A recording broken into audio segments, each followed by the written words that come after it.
அஸ்ஸலாமு அலைக்கும். நான் உங்கள் ஷிஃபா குக்கிங்லேருந்து பேசுகிறேன். இன்றைக்கி நம்ம என்ன ரெசிபி பார்க்க போகிறோன்னா, ஈதுக்கு பண்ணக்கூடிய பிளாக் கரண்ட் மலாய் ரோல். இது ரொம்பவே டேஸ்டியாக இருக்கும். ரொம்ப யூனிக்கான ஒரு டிஷ். வாங்க எப்படி செய்கிறதுன்னு பார்க்கலாம். இங்கே ஒரு பேனில் 1 கப் பால் பவுடர் எடுத்துருக்கேன். அது கூட ஒரு 3லேருந்து 4 ஸ்பூன் அளவுக்கு மில்க் மேட் எடுத்துக்கோங்க.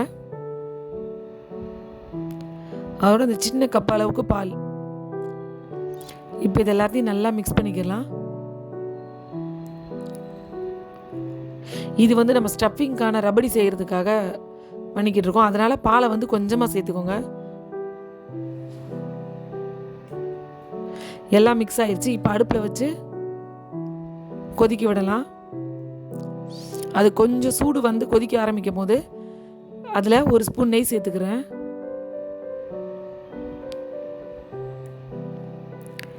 இது பால் திக்காக இருக்கிறனால சீக்கிரமே அடிப்பிடிச்சிடும். நீங்கள் விடாமல் கொஞ்சம் கிண்டிகிட்டே இருக்கணும். பார்த்தீங்களா, நல்லா திக்காக இருக்குது. அப்படியே கிண்டிகிட்டே இருங்க. இந்த மாதிரி நல்லா திக்காக வந்ததுக்கப்புறம் இங்கே நான் பிளாக் கரண்ட் க்ரஷ் வச்சுருக்கேன். அதில் ஒரு 1லேருந்து 2 ஸ்பூன் அளவுக்கு உங்களுக்கு தேவையை பார்த்துக்கிட்டு சேர்த்துக்கோங்க. இப்போ பத்தலை, நான் இன்னும் கொஞ்சம் சேர்த்துக்கிறேன். எல்லாத்தையும் நல்லா மிக்ஸ் பண்ணி விட்டுட்டு அடுப்பு ஆஃப் பண்ணிடுங்க. போதும், திக்காயிடுச்சு. இப்போ இதை ஒரு பவுலில் ட்ரான்ஸ்ஃபர் பண்ணி வச்சுக்கலாம்.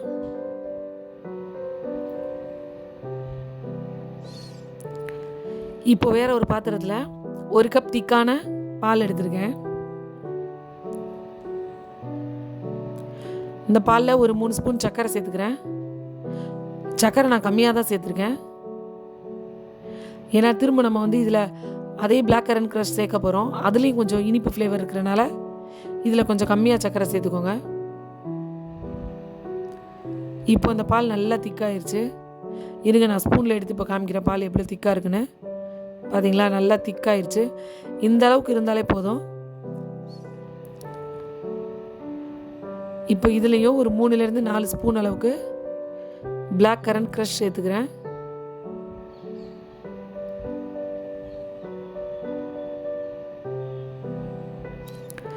இதை நல்லா மிக்ஸ் பண்ணி விட்டுட்டு ஒரு கொதி வரும்போதே அடுப்பை ஆஃப் பண்ணிடுங்க. இது சேர்த்தக்கப்புறம் ரொம்ப நேரம் கொதிக்க விடாதீங்க. பார்த்தீங்களா, அடுப்பு ஆஃப் பண்ணியாச்சு. ஒரு சூப்பரான ரெடி ஆயிடுச்சு. இப்போ நம்மளோட ரபடி ரெடி ஆயிருக்கு. இப்போ நான் இங்கே பிரெட் ஸ்லைஸ் எடுத்திருக்கேன். பிரெட்டில் அதோட ஓரங்களை கட் பண்ணி எடுத்துடுறேன். இப்போ சப்பாத்தி கட்டையை வச்சு நல்லா ஒரு தின்னான ஸ்லைஸாக ரைட்டாக தேய்ச்சி விட்டுக்கோங்க. அப்போ தான் ரோல் பண்ண வரும்.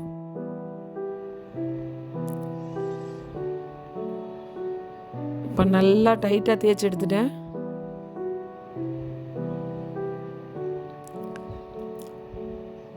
பார்த்தீங்களா, ரபடி இப்போ இன்னும் எவ்வளோ திக்காயிடுச்சுன்னு. இப்போ அந்த ரபடி எடுத்து உள்ளே நம்ம ஃபில் பண்ணிக்கிடலாம்.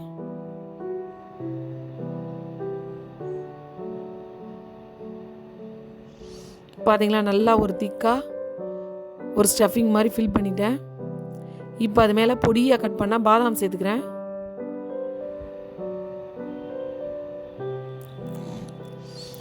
இப்போ அந்த ப்ரெட்டோட ஓரங்களில் லைட்டாக பாலை தொட்டு நனைச்சி ஈரப்படுத்தி விட்டுக்கோங்க.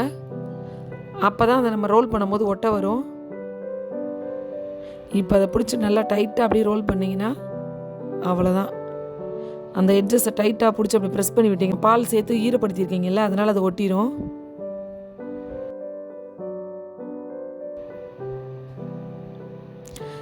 இப்போ இந்த ரோலை இப்படியே வைக்காமல் இந்த ஓரத்தையும் அந்த ஓரத்தையும் கட் பண்ணிடுங்க. அப்போ தான் அது ரொம்ப ப்ராப்பராக அழகாக யூனிக்காக இருக்கும்.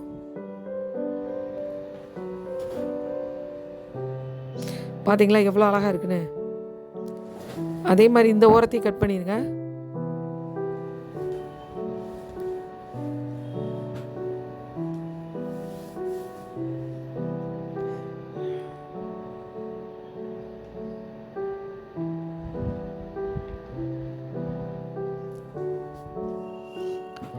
அவ்வளோதான், நம்மளோட ரோல் ரெடி ஆயிடுச்சு.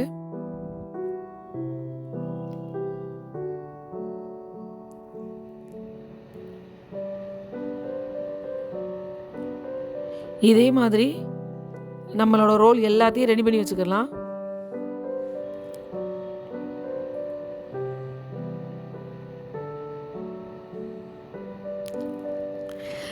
நீங்கள் வந்து இந்த ஃபில்லிங்கில் வேறு ஏதாவது நட்ஸு சேர்க்கணும்னு ஆசைப்பட்டா கூட சேர்த்துக்கலாம்.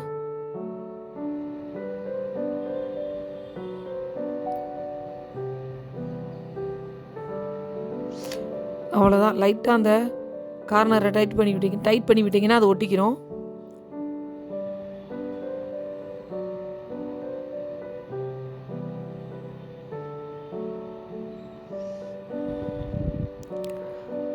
அவ்வளவுதான், ரோல் ரெடி ஆகிடுச்சு.